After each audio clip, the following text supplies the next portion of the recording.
మిథునం వారికి చంద్రుడు ధనకారకుడు. అంటే చంద్రుడు అంటే మదర్ కదని, మదర్ ద్వారా డబ్బులు వచ్చేస్తాయి. ఒక్కొక్కసారి వస్తాయి, అదే మదర్ ద్వారా పోతాయి. ఒక్కొక్కసారి అదే ఫుడ్ ద్వారా ఇబ్బంది వస్తుంది, ఫుడ్ ద్వారా డబ్బులు వస్తాయి. ఇప్పుడు అంటే మీ చంద్రుడు ఎంత బాగుంటే స్త్రీ మూలకంగా అంత డబ్బులు వస్తాయి. గుర్తుపెట్టుకోండి, చంద్రుడు బాగుండాలి.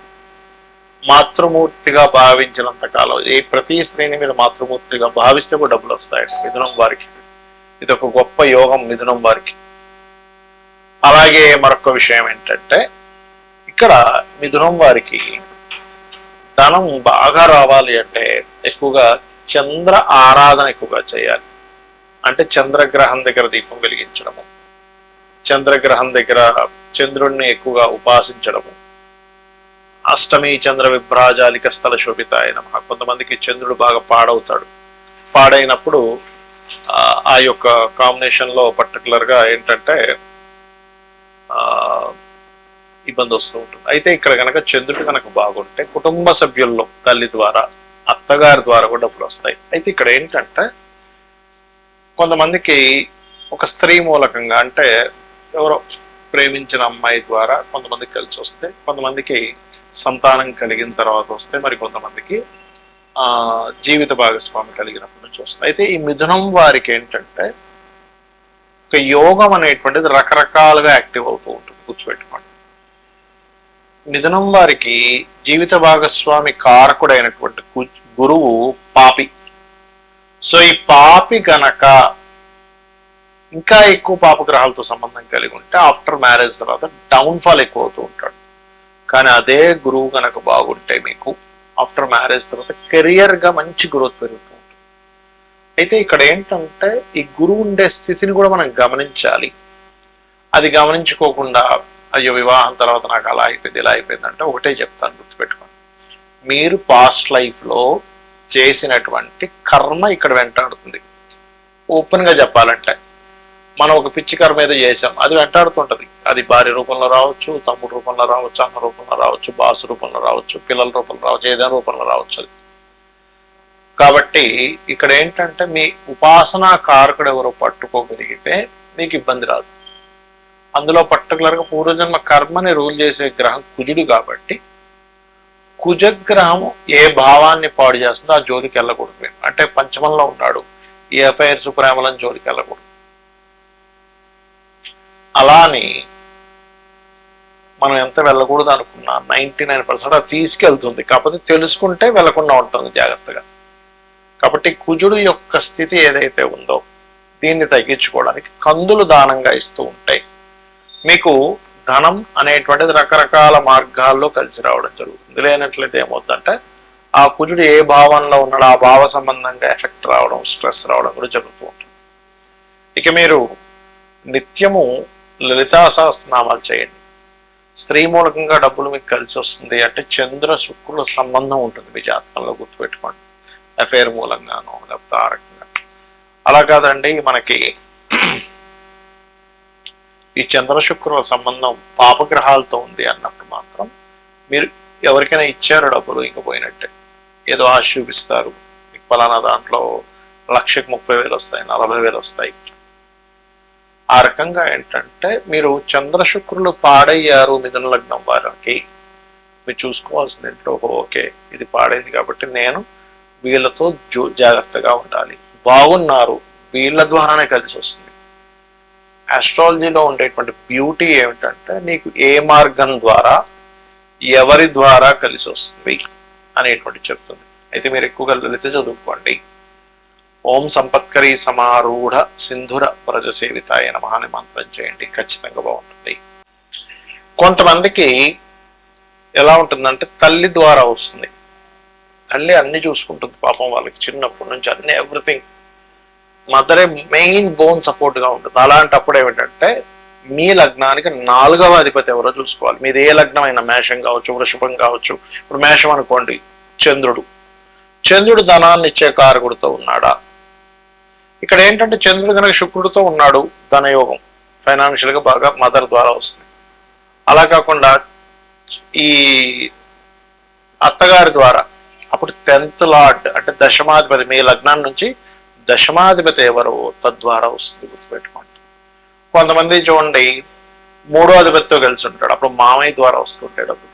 అంటే ఏమిటంటే ఇక్కడ అదేదో వాళ్ళ ద్వారా రావాలని ఆశపడమని నేను చెప్పట్లేదు, మీరు వాళ్ళని పీడించుకొని తినండి అని నేను చెప్పట్లేదు. బాగా అర్థం చేసుకోండి. నా కాన్సెప్ట్ ఏంటంటే మీరు పూర్వజన్మల్లో వాళ్ళకి బాకీ ఉండడము, వాళ్ళు మీకు బాకీ ఉండడం. కొంతమంది చూడండి, అత్తగారికి మొత్తం ఏం చూసుకుంటాడు, ఎవ్రీథింగ్, రూపాయి కట్నం తీసుకోకుండా, అసలు కట్నం అనేది తీసుకోకూడదు, కాకపోతే తీసుకోకుండా ఆవిడ పనులన్నీ, ఆవిడకి కావాల్సిన మెడిసిన్స్ కానివ్వండి, ఆవిడ చూసుకోవడం అన్నీ జరుగుతాయి. ఎందుకంటే 10th హౌస్కి, అత్తగారి 10th హౌస్, 10th హౌస్కి రుణం పడి ఉన్నాడు జాతకుడు.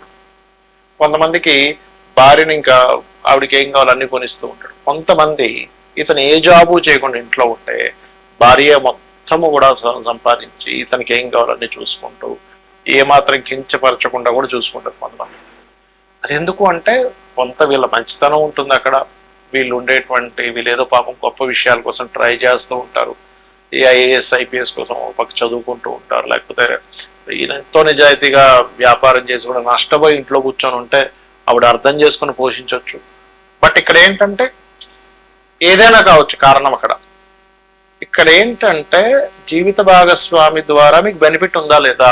సింపుల్గా ఏం చెప్తుంది, 7th and 2nd కాంబినేషన్స్ పుష్కలంగా బ్రహ్మాండంగా ఉన్నాయి, మహాదశలు నడుస్తున్నాయి. ఇక్కడ ఏంటంటే మనకి ఆ మహాదశ నడుస్తుందా లేదా కూడా చాలా ముఖ్యమైనటువంటి అంశం. మహాదశ నడవలేదు మీకు వేస్ట్. అది ఎప్పుడో 70 ఏళ్ళకు వస్తుంది, ఏం చేసుకుంటాం, 70 ఏళ్ళకి వస్తాయి.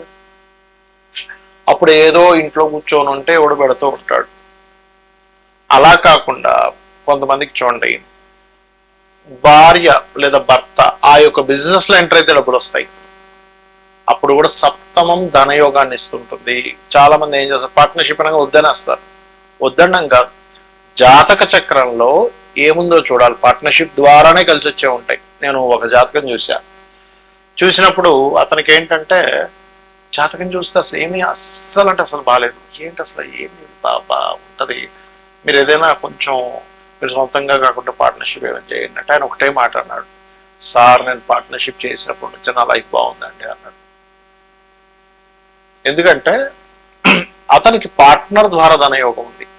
ఒక లారీతో ప్రారంభించాడు ఆయన, ఒక్క లారీతో ఇంట్లో ఉండే కొంచెం బంగారం తీసుకెళ్ళేదో లారీ కొన్నాడు, ఆయనతో పాటు ఇంకొక ఆయన కలిసి కొన్నాడు, 10 లారీలు అయిపోయి కూర్చున్న దగ్గర లక్షలు వచ్చి పడుతుంది. అంటే ఏమిటి, అది పార్ట్నర్ ద్వారా ధనయోగం ఉంటే జీవిత భాగస్వామిని పార్ట్నర్ చేసుకోవచ్చు, బయట పార్ట్నర్స్ ద్వారా కూడా ధనయోగం వస్తుంది.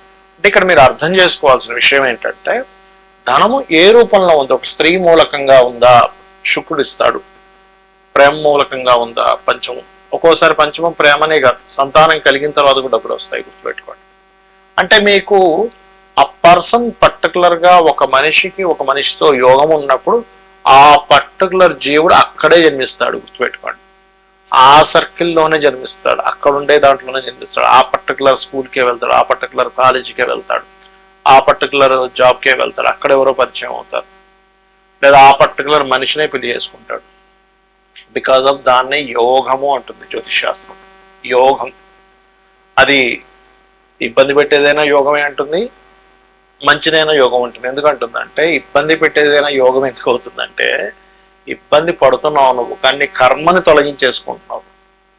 సో కర్మ తొలగిపోవడం కూడా యోగమే కదా, మంచి కూడా యోగమే. ఎందుకంటే నీ కర్మని అనుభవిస్తున్నావు, రావాల్సిందని అనుభవిస్తున్నావు, నీ కర్మను తొలగించుకుంటున్నావు, కాబట్టి 2 యోగాలే. అయితే ఇక్కడ చాలా మందికి ఏమండి మాకు పార్ట్నర్స్ ద్వారానో లేకపోతే ఎవరి ద్వారా రావాలనుకుంటున్నాం అనే ఒక చిన్న ఆశ ఉంటుంది.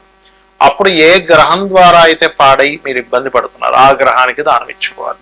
అంటే ఉదాహరణకి రవి ద్వారా కంపోస్ట్ అయింది, గోధుమలు దానంగా ఇవ్వడం, సూర్య నమస్కారాలు చేసుకోవడం. చంద్రుడి ద్వారా అయింది, అయితే చంద్రుడి ద్వారా అయ్యి చంద్రుడు స్పాయిలే కనుక శుక్రుడితో ఉంటే మీకు చాలా అంటే చాలా మటుకు స్త్రీల మూలంగా నష్టపోవడం జరుగుతుందండి. రావడం పక్కన పెట్టండి, ఎవరో పరిచయం అవడం మనం చూస్తూ ఉంటాం, ఫేస్బుక్స్లోని ట్విట్టర్స్లోని ఎవరో పరిచయం అయ్యారు, నేను ఇంక ఇండియాకి వచ్చేస్తున్నా అని చెప్పారు, తెర చూస్తే అల్లదేదో మన ఫ్లైట్ ఎయిర్పోర్ట్లో బ్లాక్ అయిపోయింది, ఆ డబ్బులు కడితే కానీ అది రాదన్నారు. ఇలాంటివన్నీ మనం వింటూ ఉంటాం. వాడు డబ్బులు కడతాడు. లేకపోతే శుక్రుడి ద్వారా పాడైతే ఏమవుతుంది అంటే కొంతమంది వాహనం పెడతాడు, అసలు అది యాక్చువల్ ₹1,00,00,000 వాడు 30 లక్షలకి అమ్మేస్తున్నా అంటాడు. ఎందుకంటే నాకు సడన్గా అర్జెంట్ ఉందంటే నేను ఎక్కువ నడపలేదు దాన్ని, నాకు ఫలానా సోసోనంగా నా డబ్బులు కట్టేస్తుంది, ఏదో చూస్తే అంత ఫేక్ ఉంటుంది. ఫేక్ ద్వారా డబ్బులు పోతున్నాయంటే చాలా క్లియర్గా మహాదశ గోచారం అంటే ధనస్థానాన్ని కేతు సంబంధం కలిగి ఉంటుంది. మహాదశ కూడా కేతు సంబంధాలు కలిగి నష్టపోయే కాంబినేషన్స్లో ఉంటాయి. అలా రకరకాల మార్గాల్లో ఉంటాయి, గుర్తుపెట్టుకోండి. కాబట్టి మీరు ఒకటే గుర్తుపెట్టుకోవాలి, ఒక రిలేషన్లోకి వెళ్ళేటప్పుడు అది లవ్వా, లేకపోతే రకరకాల రిలేషన్సా, లేకపోతే జీవిత భాగస్వామా, వాళ్ళతో మీరు ఏదైనా మనీ రిలేటెడ్ సంబంధించిన లావాదేవీలు నడిపేటప్పుడు ఆ లావాదేవీ ద్వారా మీకు నష్టం ఉందా లాభం ఉందా ఇది ముఖ్యంగా తెలుసుకోవాలి. శ్రీమాత్రే నమః.